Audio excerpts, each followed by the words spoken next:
ito na yung mga tanim ko. Yan, update ko lang kayo guys. Mga tanim kong sili and labuyo.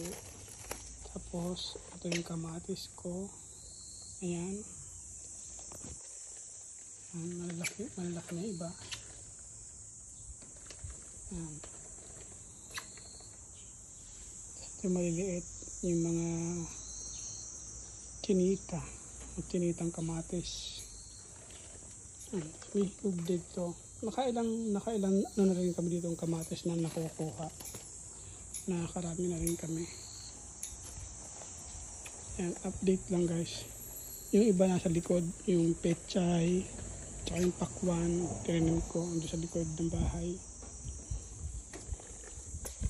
Yan, may pechay sa ilalim mo. Tinaniman ko na rin para sakto may gulay. Ayan guys, mayroon ako dito yung interest na halaman, mga bulaklak ng tanim ito. Ayan, pechay. Tanim ko. Ayan siya. Medyo napabayaan ko kaya kinain ng uod yung mga dahon. Ayan siya.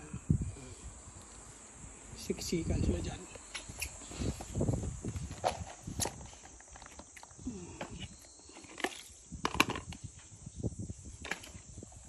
Ayan, update lang guys. Update lang din sa mga tanim. Mga ilang days pa, hinog na yung kamatis na yan. Hinog na yan. Ayan, may pang ano tayo sa sinigang. May kamatis na tayo.